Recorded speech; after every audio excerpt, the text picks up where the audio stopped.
In today's video, we're making this creamy chicken pot pie that uses a store-bought pie crust along with my homemade creamy chicken sauce.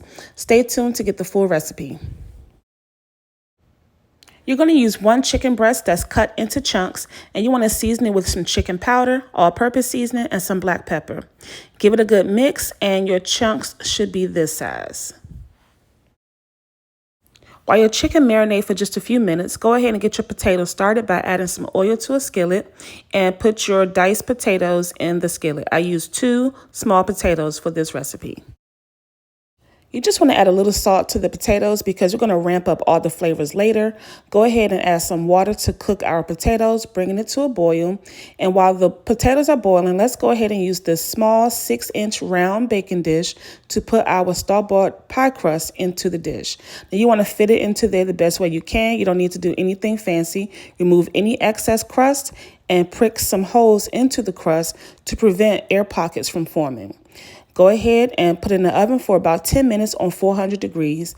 And now that water has evaporated from the potatoes, add your chicken and about a half cup of frozen vegetables along with a tablespoon of oil and give it a good mix.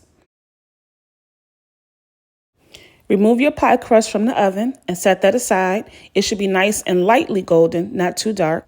Go ahead and add 2 tablespoons of butter along with some heavy whipping cream, just enough to go to the top of your pot. And then add some of this bouillon base. This is a chicken base because we want to ramp up all those chicken flavors into this dish because it is a creamy chicken pot pie. And next, we're going to go ahead and add some more all-purpose seasoning to your dish. Want to go ahead and ramp up that flavor, make sure it's nice and seasoned. And now I'm going to add some cornstarch. That's just to thicken up this sauce to make it nice and creamy. And cornstarch or flour will do that for you, about 1 tablespoon's worth. Using a fork, you want to whisk it in. And then let's check our potatoes and chicken for doneness and softness. Now is a good time to taste your sauce as well to make sure it's to your liking before you add it to your crust. Now, the reason why we pre-baked our first pie crust is because we don't want to have a soggy pie crust on the bottom, okay? Now, most store-bought pie dough comes with 2 pie crusts, so we're going to use that second one to cover the top layer. You can cut off the excess edges around the pie crust and just use your fingers to shape it any way you want to. And let's cut about 4 to 5 slits in the top of it to allow the steam to escape.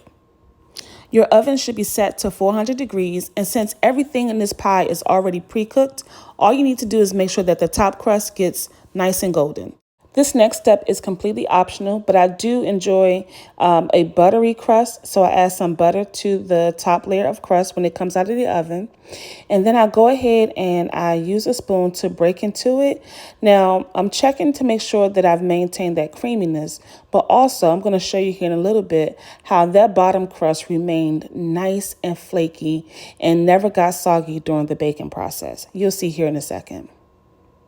So later on, once I was done eating most of it, I'm showing you here how the bottom crust maintained its flakiness, never getting soggy. And that's the benefit of pre-baking your pie crust on the bottom. Thanks for watching.